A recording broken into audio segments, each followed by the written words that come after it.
Assalamualaikum warahmatullahi wabarakatuh. Kembali lagi ya di channel Lastris Corner. Kali ini kita akan membahas tentang teori asal-usul kehidupan, yaitu mengenai teori biogenesis. Jadi silahkan disimak, tapi sebelumnya jangan lupa like, share, dan subscribe.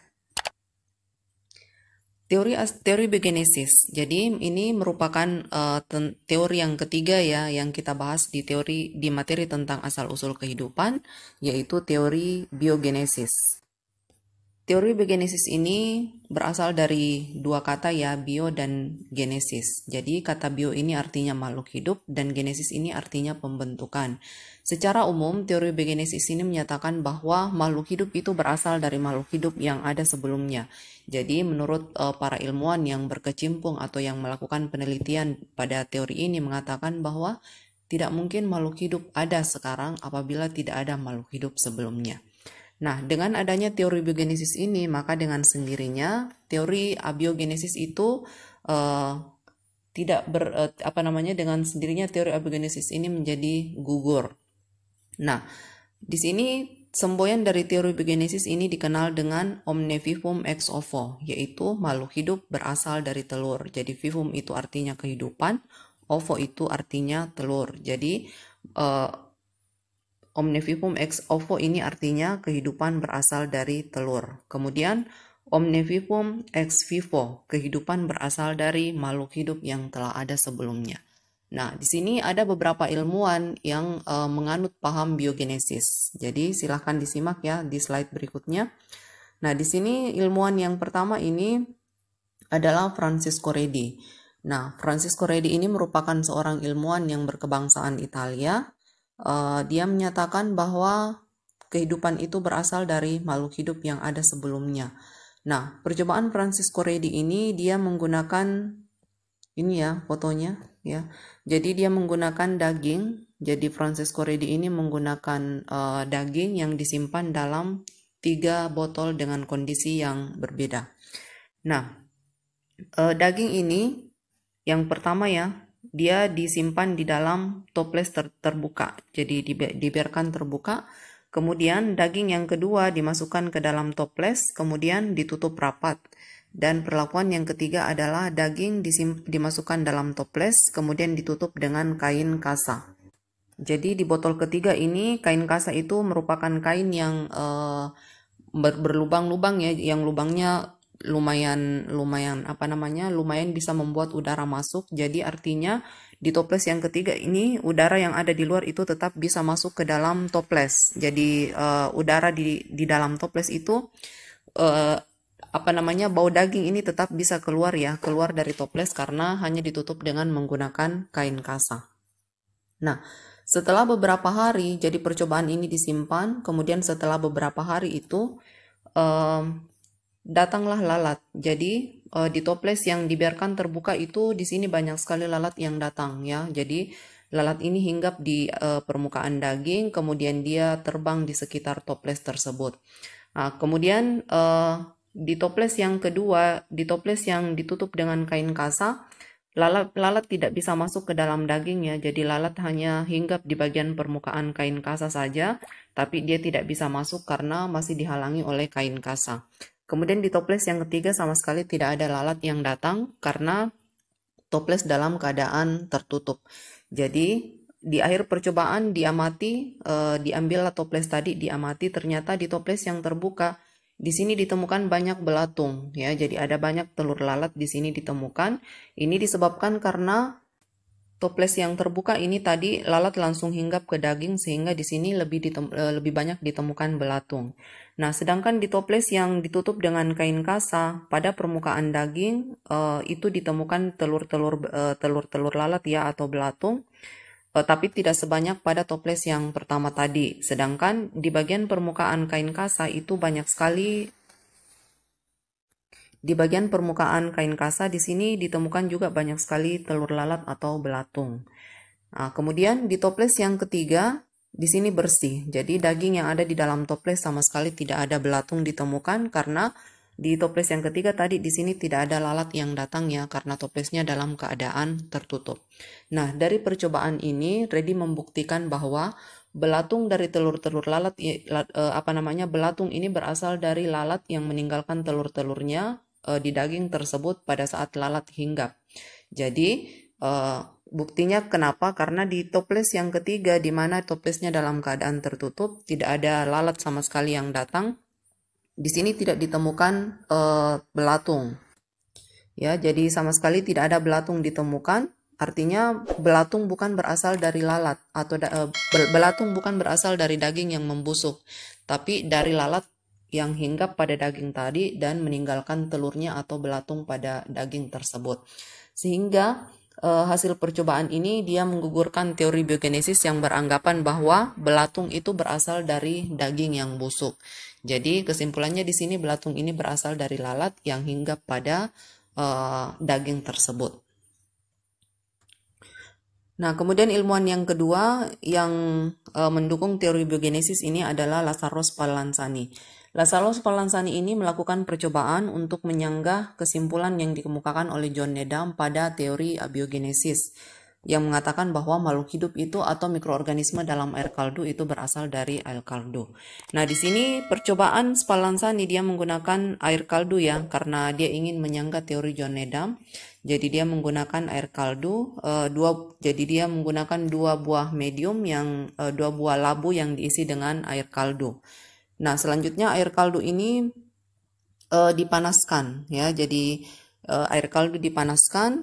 Tujuan pemanasan ini adalah untuk disterilkan ya. Jadi dia mensterilkan air kaldu agar semua mikroba ataupun spora bakteri yang ada di dalam air kaldu tersebut itu mati atau steril sebelum dilakukan percobaan. Nah, kemudian selanjutnya air kaldu tadi itu yang dalam keadaan tertutup ya, setelah dipanaskan dalam keadaan tertutup dibiarkan beberapa hari. Ternyata di sini tidak ada perubahan ya. Setelah beberapa hari itu air kaldu tidak ada perubahan, air kaldu tidak keruh ya. Nah, kemudian karena tidak ada perubahan, maka selanjutnya dia membuka botol air kaldu tersebut dan dibiarkan dalam keadaan terbuka selama beberapa hari. Nah, ternyata setelah beberapa hari air kaldu yang terbuka ini di sini menjadi keruh ya. Jadi keruhnya air kaldu ini menandakan bahwa di sini terjadi pertumbuhan mikroorganisme. Ya, jadi ada pertumbuhan mikroorganisme pada air kaldu tersebut. Sehingga di sini dia berkesimpulan bahwa air kaldu yang ada pada labu tertutup tadi itu tetap jernih. Ya, jadi air kaldu yang ada pada labu tertutup itu tetap jernih. Ini membuktikan bahwa mikroorganisme bukan berasal dari air kaldu atau bukan berasal dari benda mati.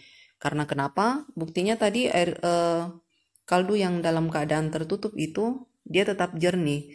Nah, nanti muncul bakteri atau mikroba itu setelah air kaldunya dibuka, sehingga dia mengatakan bahwa bakteri atau mikroorganisme yang ada pada air kaldu tersebut bukan berasal dari air kaldu atau benda mati, tapi itu berasal dari udara yang dimana udara ini mengandung spora-spora bakteri yang masuk ke dalam air kaldu tersebut sehingga menyebabkan air kaldu ini menjadi keruh.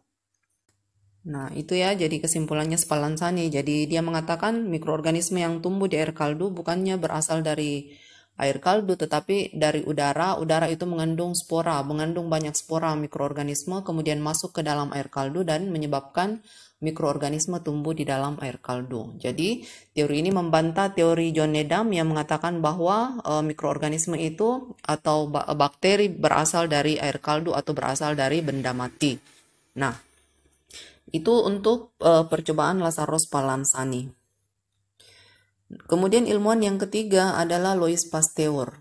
Louis Pasteur ini merupakan ahli mikrobiologi ya dari Perancis. Jadi beliau ini dari Perancis. Dia melakukan percobaan juga ya menggunakan air kaldu. Nah, di sini Louis Pasteur ingin menyempurnakan percobaan dari Lazzaro Spallanzani tadi ya, karena beberapa ilmuwan dari abiogenesis itu menyanggah teori Lazzaro Spallanzani yang mengatakan bahwa jelas saja di air kaldu tertutup itu tidak ada kehidupan karena tidak ada elan vitae atau tidak ada sesuatu yang bisa menyebabkan makhluk hidup tersebut hidup. Dalam artian di sini katanya tidak ada oksigen yang ada di dalam botol tersebut karena botol dalam keadaan tertutup. Jadi otomatis bakteri atau mikroba tidak bisa hidup di sana. Nah, makanya di sini Louis Pasteur muncul untuk melakukan atau menyempurnakan percobaan dari Lazarus Spallanzani. Jadi di sini dia berhasil menumbangkan teori abiogenesis dan memajukan teori biogenesis. Nah, Louis Pasteur di sini perangkat percobaannya itu karena ini untuk penyempurnaan teori Lazarus Spallanzani. Jadi percobaannya di sini masih menggunakan air kaldu ya, cuma perbedaannya di sini tabung yang digunakan berbeda. Jadi tabung pada yang digunakan Louis Pasteur di sini dia menambahkan tabung berbentuk leher angsa atau berbentuk huruf S. Jadi tujuan menggunakan tabung ini adalah untuk memungkinkan agar udara luar tetap bisa berhubungan dengan air kaldu. Jadi memungkinkan tabung berhubungan dengan udara tapi diharapkan tidak mempengaruhi isi tabung. Jadi dengan bentuk seperti ini isi tabung ini tetap berhubungan dengan udara luar. Nah, di sini perlakuannya itu adalah pada mulanya air kaldu dipanaskan terlebih dahulu ya, sama dengan perlakuan Lazarus Spallanzani. Kemudian didinginkan setelah beberapa hari. Nah, ternyata air kaldu yang didinginkan ini dia tetap jernih ya, jadi tetap jernih, tidak ada perubahan, tidak ada mikroorganisme di dalamnya. Nah, selanjutnya di sini karena tidak adanya mikroorganisme ini, dia mencoba untuk memiringkan posisi tabung reaksi sehingga bagian air kaldu ini bersentuhan dengan bagian ini, ya, bagian huruf S ini. Nah, di sini setelah itu dibiarkan beberapa hari. Ya, jadi tujuannya dimiringkan ini agar air kaldu bersentuhan dengan bagian ini, di mana dicurigai ya bahwa bagian itu disitulah mikroorganisme dari udara terperangkap. Nah, setelah itu dia dibiarkan beberapa hari, ternyata muncul seperti ini. Jadi mikroba tumbuh. Ya, jadi ada banyak mikroba air kaldu yang tadinya jernih itu berubah menjadi keruh. Nah, ini menandakan bahwa di dalam air kaldu ini terdapat mikroorganisme. Jadi terjadi pertumbuhan mikroorganisme di dalam air kaldu. Nah, percobaan Louis Pasteur ini membuktikan juga bahwa kehidupan itu berasal dari kehidupan sebelumnya. Jadi dengan sendirinya teori abiogenesis itu sudah tidak berlaku lagi. Nah, jadi teori ini mematahkan teori abiogenesis ya, yang menyatakan bahwa makhluk hidup berasal dari benda mati. Nah, kemudian di sini muncullah postulat teori biogenesis, itu ada 3. Yang pertama adalah omne vivum ex ovo, makhluk hidup itu berasal dari telur, jadi tidak mungkin ada makhluk hidup apabila tidak ada telur. Kemudian omne ovum ex vivo, telur berasal dari makhluk hidup. Kemudian omne vivum ex vivo, makhluk hidup berasal dari makhluk hidup yang ada sebelumnya. Jadi dengan munculnya postulat ini, maka ini akan mematahkan teori abiogenesis ya, yang mengatakan bahwa makhluk hidup berasal dari benda mati. Oke.